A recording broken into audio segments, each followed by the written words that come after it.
મિત્રો, આજે આપણે ધોરણ 8 વિજ્ઞાન વિષયની સામયિક મૂલ્યાંકન કસોટીની ક્વેશ્ચન બેંકનું સંપૂર્ણ સોલ્યુશન જોઈશું. તેમાં પ્રશ્ન 1 નીચેના પ્રશ્નોના જવાબ આપો. એમાં પહેલું છે તફાવત સંગીત અને ઘોંઘાટ. તો સંગીત કોને કહેવાય? તો કે કર્ણપ્રિય ધ્વનિને સંગીત કહેવાય. ઉદાહરણ તરીકે તો હાર્મોનિયમ. ઘોંઘાટ મોટો ધ્વનિ કે જે કર્ણપ્રિય નથી તેને ઘોંઘાટ કહેવાય. વાહનોના હોર્નનો ધ્વનિ એ ઘોંઘાટ છે. ત્યાર પછીનો ક્વેશ્ચન છે તફાવત આપો સંપર્ક બળ અને બિન સંપર્ક બળ. તો સંપર્ક બળ કોને કહેવાય? તો કે જ્યારે પદાર્થો એકબીજા સાથે ભૌતિક સંપર્કમાં હોય ત્યારે તેમની વચ્ચે પ્રવર્તતા બળને સંપર્ક બળ કહેવાય. સ્નાયુ બળને ઘર્ષણ બળ સંપર્ક બળ છે. બિન સંપર્ક બળ બે પદાર્થો વચ્ચે કોઈ ભૌતિક સંપર્ક ન હોય ત્યારે તેમની વચ્ચે પ્રવર્તતા બળને શું કહેવાય? બિન સંપર્ક બળ. ઉદાહરણ તરીકે સ્થિત વિદ્યુત બળ અને ચુંબકીય બળ. ત્યાર પછીનો ક્વેશ્ચન છે ભેદ સ્પષ્ટ કરો શ્રાવ્ય ધ્વનિ અને અશ્રાવ્ય ધ્વનિ. તો શ્રાવ્ય ધ્વનિ કોને કહેવાય? તો જે ધ્વનિની આવૃત્તિ 20 હર્ટ્ઝથી 20,000 હર્ટ્ઝની વચ્ચેની હોય એમને શ્રાવ્ય ધ્વનિ કહેવાય. જે ધ્વનિની આવૃત્તિ 20 હર્ટ્ઝથી ઓછી અને 20,000 હર્ટ્ઝથી વધુ હોય એને અશ્રાવ્ય ધ્વનિ કહેવાય. શ્રાવ્ય ધ્વનિમાં કોનો સમાવેશ થાય? તો મનુષ્ય જે અવાજ કરે એને શ્રાવ્ય ધ્વનિ કહેવાય, પણ બીજા પ્રાણીઓ અને માછલી અવાજ કરે એને અશ્રાવ્ય ધ્વનિ કહેવાય. ત્યાર પછીનો ક્વેશ્ચન છે વિદ્યુતના સુવાહક અને મંદવાહક નો ભેદ સ્પષ્ટ કરતા મુદ્દાઓ લખો. તો વિદ્યુતના સુવાહક કોને કહેવાય? જે પદાર્થમાંથી વિદ્યુત પ્રવાહ પસાર થઈ શકે તેને વિદ્યુતના સુવાહક. જેમાંથી વિદ્યુત પ્રવાહ પસાર સરળતાથી ન થાય એને વિદ્યુતના મંદવાહક કહેવાય. સુવાહક કોણ છે? તો કે નળનું પાણી સુવાહક છે, નિશ્ચિંદિત પાણી મંદવાહક છે. સ્થિત ઘર્ષણ બળ અને સરકતું ઘર્ષણ બળ ભેદ સ્પષ્ટ કરવાનો છે. તો સ્થિત ઘર્ષણ બળ કોને કહેવાય? જ્યારે એક વસ્તુને બીજી વસ્તુની સપાટી પર સ્થિર સ્થિતિમાંથી ગતિમાં લાવવાનો પ્રયત્ન કરવામાં આવે ત્યારે જે બળ પ્રવર્તે એને સ્થિત ઘર્ષણ બળ કહેવાય. જ્યારે એક વસ્તુને બીજી વસ્તુ પર સરકાવવામાં આવે ત્યારે સરકતું ઘર્ષણ બળ ઉત્પન્ન થાય. ટેબલ સ્થિર હોય અને ધક્કો મારીએ તો સ્થિત ઘર્ષણ બળ લાગશે.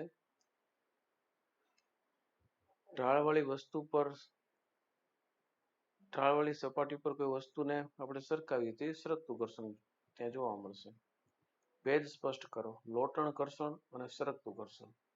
લોટણ ઘર્ષણ જ્યારે એક વસ્તુને બીજી વસ્તુની સપાટી પર ગબડાવીએ ત્યારે તેની ગતિને અવરોધતું બળ લાગે એને લોટણ ઘર્ષણ કહેવાય.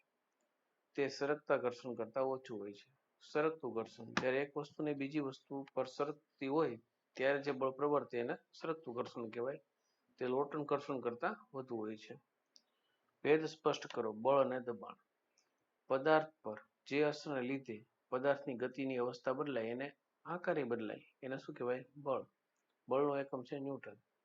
એકમ ક્ષેત્રફળ દીઠ લાગતા બળને શું કહેવાય? દબાણ. તેનો એકમ છે પાસ્કલ. ત્યાર પછી છે ભેદ સ્પષ્ટ કરો સ્થિત વિદ્યુત બળ અને ગુરુત્વાકર્ષણ બળ. તો સ્થિત વિદ્યુત બળ કોને કહેવાય? તો એક વિદ્યુતભારિત પદાર્થ બીજા વિદ્યુતભારિત કે વિદ્યુતભાર રહિત પદાર્થ પર જે બળ લગાડે એને સ્થિત વિદ્યુત બળ કહેવાય. બે વીજભારિત પદાર્થો વચ્ચે લાગે અને એક વીજભારિતને એક વીજભાર રહિત પદાર્થ ઉપર બળ લાગે છે. ગુરુત્વાકર્ષણ બળ જે બળના કારણે ગતિની અવસ્થા બદલાય છે તે બળને ગુરુત્વાકર્ષણ બળ કહે છે. ઉદાહરણ તરીકે ગુરુત્વાકર્ષણ બળ લાગે એટલે જ વસ્તુ બધી નીચે પડે, ઉપર ફેંકેલી હોય તે. ભેદ સ્પષ્ટ કરો તરલ ઘર્ષણ અને લોટણ ઘર્ષણ. તરલ ઘર્ષણ તરલમાં પસાર થઈને ગતિ કરતી વસ્તુ ઉપર લાગે એને તરલ ઘર્ષણ કહેવાય. જેમ કે વિમાન ઉડે ત્યારે તરલ ઘર્ષણ લાગે. લોટણ ઘર્ષણ જ્યારે એક વસ્તુને બીજી વસ્તુની સપાટી પર ગબડાવીએ ત્યારે અવરોધતા બળને લોટણ ઘર્ષણ કહેવાય. પંખામાં રહેલા બોલ બેરિંગ માં લોટણ ઘર્ષણ લાગતું હોય છે. ભેદ સ્પષ્ટ કરો કંપ વિસ્તાર અને આવૃત્તિ. કંપ વિસ્તાર એટલે શું? તો સમતોલન સ્થાનથી કોઈ તરફના કંપન કરતી વસ્તુના મહત્તમ સ્થાનાંતરને શું કહેવાય? કંપ વિસ્તાર કહેવાય. કંપ વિસ્તાર વધુ તેટલી ધ્વનિની પીચ વધુ હશે. આવૃત્તિ એકમ સમયમાં થતા કંપનોની સંખ્યાને આવૃત્તિ કહેવાય છે. આવૃત્તિ વધુ તો ધ્વનિ વધુ પ્રબળ હોય છે. ત્યાર પછી પ્રશ્ન 1બ છે, નીચેના વિધાનો ખરા છે કે ખોટા તે જણાવો. પદાર્થની ગતિની અવસ્થામાં ફેરફારનું કારણ ઘર્ષણ બળ છે. ખરું. વસ્તુ પર લાગતા બળનું માપન સ્પ્રિંગ કાંટા વડે થાય છે. ખરું. ઘર્ષણના લીધે વાહનો રસ્તા પર ચાલી શકે છે. ખરું. રસ્તાની આસપાસ લગાડેલ વૃક્ષો ધ્વનિ પ્રદૂષણ ઘટાડે છે. ખરું. આરતી વખતે ઉપયોગમાં લેવાતી ઘંટડી એ સંગીતનું સાધન છે. ખરું. લીંબુનો રસ વિદ્યુતનો સુવાહક છે. ખરું. નિસ્યંદિત પાણી વિદ્યુતનો અવાહક છે. ખરું. ઘર્ષણનો એસઆઈ એકમ ન્યૂટન છે. ખોટું. ઊંઝણનો ઉપયોગ કરવાથી ઘર્ષણ વધે છે. ખોટું. બળનો એસઆઈ એકમ ન્યૂટન છે. ખરું. ત્યાર પછી પ્રશ્ન 2, નીચેના પ્રશ્નોના જવાબ આપો. પ્રવાહી સમાન ઊંડાઈએ સમાન દબાણ લગાવે છે. તમે કઈ પ્રવૃત્તિ દ્વારા નક્કી કરશો? પ્લાસ્ટિકની એક ખાલી બોટલ અથવા એક નળાકાર પાત્ર લ્યો. બોટલના તળિયા પાસે ચારે દિશામાં એક સરખા 4 છિદ્ર કરો. ધ્યાન રાખો કે આ છિદ્રો તળિયાથી સમાન ઊંચાઈ પર હોય. હવે બોટલને પાણીથી ભરો. આકૃતિમાં દર્શાવ્યા પ્રમાણે બોટલના તળિયેથી એક સમાન ઊંચાઈએ આવેલા એક સરખા 4 છિદ્રોમાંથી પાણીની ધારા બહાર ફેંકાય છે. છિદ્રોમાંથી નીકળતું પાણી બોટલના તળિયેથી એક સમાન અંતરે પડે છે. તેથી આપણે શું કહેશું? તો કે ચારેય છિદ્રોમાંથી બહાર આવતું પાણી બોટલના તળિયેથી એક સમાન અંતરે પડે છે, જે દર્શાવે છે કે પાણીની ખુલ્લી સપાટીથી એક સરખી ઊંડાઈએ પાણી એક સરખું દબાણ લગાડે છે. ત્યાર પછીનો ક્વેશ્ચન છે, બે ચુંબક વચ્ચે લાગતું બળ બિનસંપર્ક બળ છે. તે તમે કઈ પ્રવૃત્તિ દ્વારા નક્કી કરશો? તો ગજિયા ચુંબકોની એક જોડ લ્યો. આકૃતિમાં દર્શાવ્યા પ્રમાણે એક ચુંબકને 3 નળાકાર પેન્સિલ પર અથવા લાકડાના નળાકાર પર મૂકો. હવે બીજા ચુંબકના એક છેડાને નળાકાર પર મૂકેલા ચુંબકના છેડા પાસે લાવો. બંને ચુંબકો એકબીજાને સ્પર્શે નહીં તેનું ધ્યાન રાખો. હવે બીજા ચુંબકના છેડાને નળાકાર પર રાખેલા પ્રથમ ચુંબકના તે જ છેડા પાસે લાવો. દર વખતે બીજા ચુંબકને નળાકાર પર મૂકેલા ચુંબક પાસે લાવવામાં આવે ત્યારે શું થાય તે આપણે નોંધ્યું. એવું જોવા મળ્યું કે બીજા ચુંબકને રોલર્સ પર મૂકતા પ્રથમ ચુંબકના છેડા પાસે લાવતા રોલર્સ પરનું પ્રથમ ચુંબક બીજા ચુંબકની નજીક ગતિ કરવા લાગે છે. જ્યારે બીજા ચુંબકને ઉલટાવી તેના બીજા છેડાને રોલર્સ પર મૂકેલા પ્રથમ ચુંબકની નજીક લાવવામાં આવે છે ત્યારે પ્રથમ ચુંબક રોલર્સ પર ઘસીને બીજા ચુંબકથી દૂર તરફ ગતિ કરવા લાગે છે. તેથી શું કહેશું? તો બે ચુંબકો વચ્ચે ભૌતિક સંપર્ક નથી, છતાં પણ પ્રથમ ચુંબકને ગતિ વારાફરતી પરસ્પર વિરુદ્ધ દિશામાં રોલર્સ પર થાય છે, જે દર્શાવે છે કે બે ચુંબકો વચ્ચે બળ પ્રવર્તે છે, જે પ્રથમ ચુંબકને બીજા ચુંબકની નજીક અને દૂર તરફ ગતિ કરાવે છે. તેથી સ્પષ્ટ થાય છે કે બે ચુંબક વચ્ચે લાગતું બળ એ બિનસંપર્ક બળ છે. ત્યાર પછી ધ્વનિ પ્રસરણ માટે માધ્યમની જરૂર પડે છે. તે સમજાવવા તમે કઈ પ્રવૃત્તિ કરશો? તો ધાતુ કે કાચનો એક ગ્લાસ લો. ખાતરી કરો કે તે કોરો છે. તેમાં સેલફોન મૂકો. તમારા મિત્રને બીજા સેલફોનથી આ સેલફોન પર રિંગ કરવાનું કહો. રિંગ ધ્યાનપૂર્વક સાંભળો. હવે ગ્લાસની ધારને તમારા હાથ વડે ઘેરો. તમારા મોંને તમારા હાથોની વચ્ચેની જગ્યા પર મૂકો. તમારા મિત્રને ફરી રિંગ કરવા કહો. ગ્લાસમાંથી હવા ચૂસતા ચૂસતા રિંગ સાંભળો. જેમ તમે હવા ચૂસો તેમ અવાજ ધીમો થાય છે. ગ્લાસને તમારા મોંથી દૂર કરો. શું ધ્વનિ ફરીથી મોટો સંભળાય છે? ગ્લાસમાં ઘટી રહેલી હવાની માત્રાને રિંગની ઘટી રહેલી પ્રબળતા સાથે સંબંધ છે. શરૂઆતમાં ગ્લાસમાં સેલફોનની રિંગ મોટી સંભળાય છે. ગ્લાસમાંની હવા જેમ જેમ ચૂસતા જઈએ તેમ તેમ સેલફોનની રિંગનો અવાજ ક્રમશઃ ધીમો થતો જાય છે, કારણ કે ગ્લાસમાંની હવા ચૂસતા તેની અંદર હવાની માત્રા ઘટે છે. તેથી ધ્વનિના પ્રસરણની ઘટના ધીમી પડતી જાય છે. અને સંભળાતો ધ્વનિ ધીમો પડતો જાય છે. તો નિર્ણય શું લેશું? તો કે ધ્વનિના પ્રસરણ માટે માધ્યમની જરૂર પડે. હવા પણ એ માધ્યમ છે. ગ્લાસમાંની હવા સંપૂર્ણપણે દૂર થઈ જાય ત્યારે તે ગ્લાસમાં શૂન્યાવકાશ સર્જાય છે અને ધ્વનિનું પ્રસરણ થઈ શકતું નથી. કોઈ પણ પદાર્થ પર બળ લાગે છે તે કેવી રીતના નક્કી કરશું? તો ટેબલ પર પુસ્તકને ગતિ કરાવશું, દરવાજો ખોલ બંધ કરીશું, કૂવામાંથી પાણી ભરેલી ડોલ ખેંચીશું, પેનલ્ટી કિક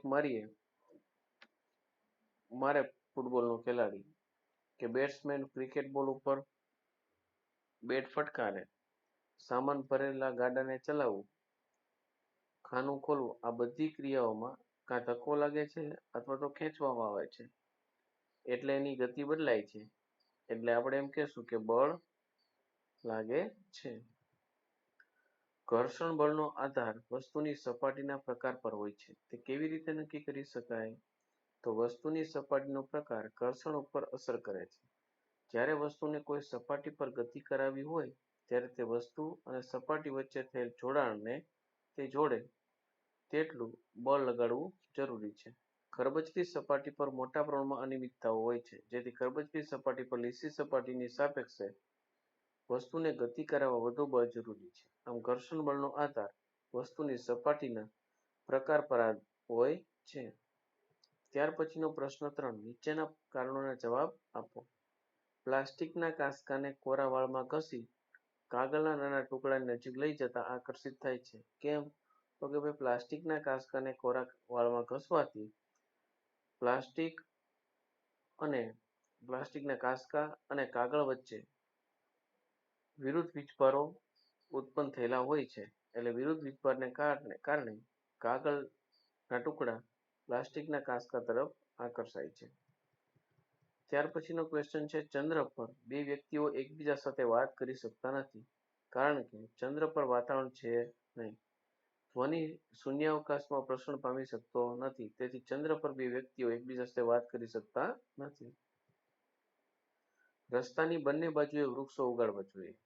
રસ્તાઓની બંને બાજુ વૃક્ષો ઉગાડવા જોઈએ, કારણ કે વાહનોના અવાજ રહેણાંક વિસ્તાર સુધી પહોંચે નહીં અને ધ્વનિનું પ્રદૂષણ થાય નહીં, તે માટે વૃક્ષો ઉગાડવા જોઈએ.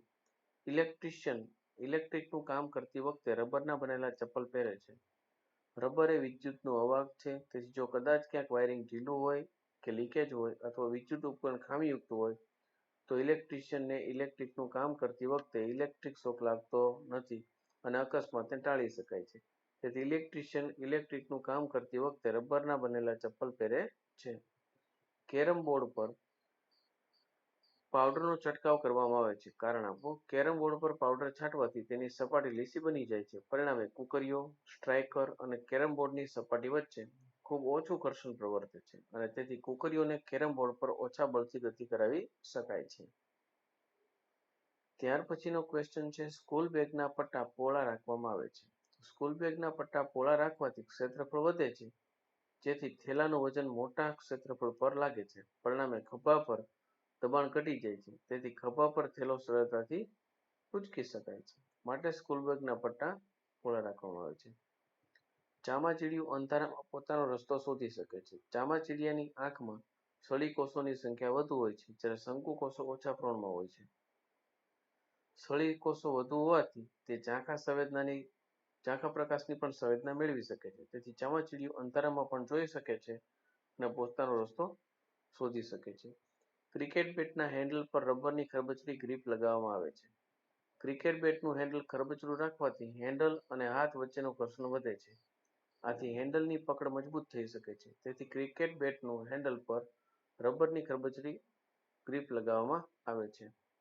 સુટકેસ અને બીજા ભારે સામાનને ખસેડવા પૈડા લગાડેલા હોય છે.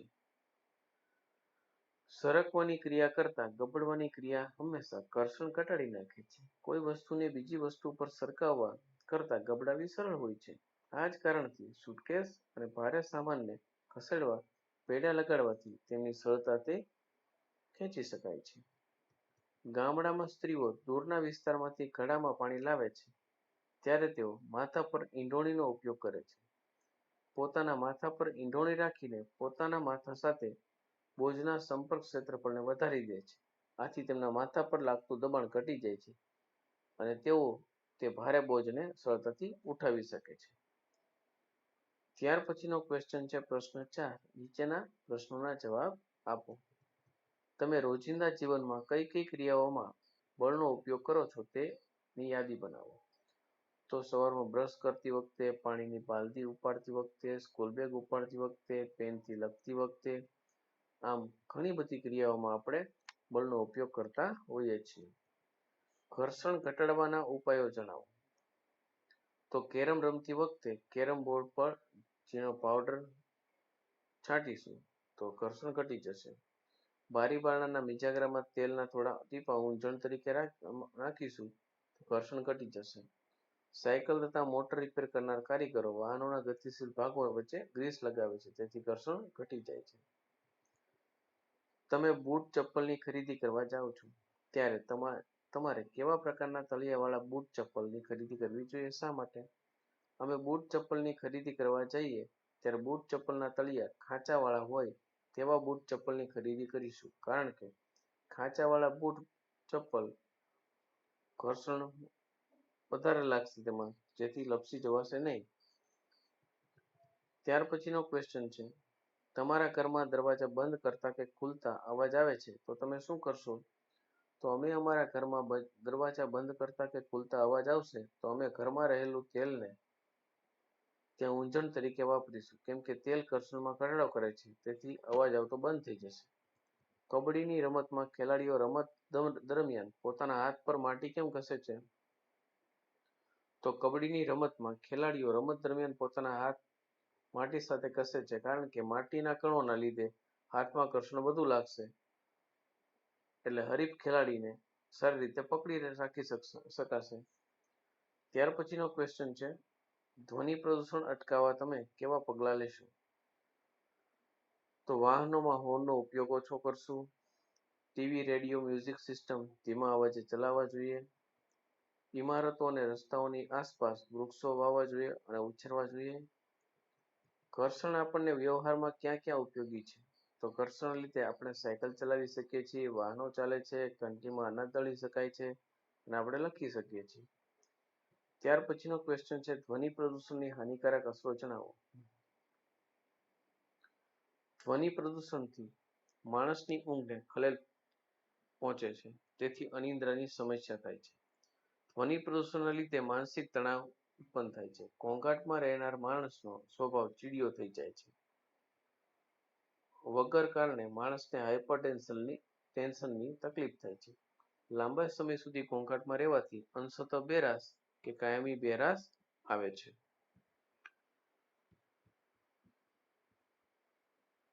વિદ્યુત ઉપકરણો સાથે કામ કરતી વખતે કઈ કઈ કાળજી લેશો? તો રબરના ગ્લોવ્સ પહેરવા જોઈએ, પગમાં રબરના શૂઝ પહેરવા જોઈએ, બને ત્યાં સુધી ખુલ્લા વાયરને અડકવું ન જોઈએ. ઉપકરણને જોડેલી પાવરને ડિસ્કનેક્ટ કરીને કામ કરવું જોઈએ. ખાદ્ય પદાર્થના સંગ્રહના ડબ્બા પર ટીનનું ઇલેક્ટ્રોપ્લેટિંગ કેમ કરવામાં આવે છે? ટીન એ લોખંડ કરતાં ઓછું ક્રિયાશીલ છે, તેથી જો ડબ્બાઓ પર તેનું આવરણ ચડાવવામાં આવે તો ખાદ્ય પદાર્થ સીધો લોખંડના સંપર્કમાં આવતો નથી, પરિણામે તે ખાદ્ય પદાર્થ બગડવાથી બચી જાય છે. તેથી ખાદ્ય પદાર્થોના સંગ્રહ માટે ઉપયોગમાં લેવાતા લોખંડના બનેલા ડબ્બાઓ ઉપર ટીનનું આવરણ ચડાવવામાં આવે છે. પ્રશ્ન 5. તમારી આસપાસમાંથી મળી આવતી વસ્તુઓનો ઉપયોગ કરીને નમૂનાનું નિર્માણ કઈ રીતે કરશો? તો પહેલું નમૂનો છે રમકડાનો ટેલિફોન. તો 2 પેપર કપ લો. બંને કપના તળિયે એક નાનું કાણું સોયની મદદથી બનાવો. એક જાડી દોરી લો. બંને કપના તળિયે આવેલ કાણામાંથી દોરીના બંને છેડા પર પસાર કરીને ગાંઠ મારીને દોરીનું જોડાણ વ્યવસ્થિત રીતે કરો. એક કપ તમારા કાન પાસે રાખો અને બીજો કપ તમારા મિત્રને આપો. તમારા મિત્રને બને તેટલું દૂર ખસવાનું કહો, જેથી ખેંચાઈને કડક બને. તમારા મિત્રને કંઈક બોલવાનું કહો. તમારા કાન પાસે રાખેલ કપ દ્વારા તમને તમારા મિત્રનો અવાજ સ્પષ્ટ સંભળાશે. અહીં ધ્વનિ દોરીમાં પ્રસરણ પામે છે. ત્યાર પછીનું બીજું છે એક તારો. એક પોલા નાળિયેરનું કાચ લો અને એક સંગીત વાદ્ય એક તારો એમાંથી બની જશે. માટીના ગળાની મદદથી પણ એક તારો બનાવી શકાય છે. એક તારા વાદ્યમાંનો તાર કંપિત થવાથી ધ્વનિ ઉત્પન્ન થાય છે. એક તારો એ તાર વાદ્ય છે. ત્યાર પછી જલ તરંગ. 6 થી 8 પ્યાલા લો. તેમને એક છેડાથી શરૂ કરી બીજા છેડા સુધી ધીમે ધીમે વધતા ક્રમમાં જુદા જુદા સ્તર સુધી પાણી ભરો. હવે એક પેન્સિલ લો અને હળવેથી પ્યાલા પર પ્રહાર કરો. એક પછી એક બધા પ્યાલા પર પ્રહાર કરો. તમને કર્ણપ્રિય ધ્વનિ સંભળાશે. આ જલ તરંગ છે. ત્યાર પછી કાગળની સિસોટી.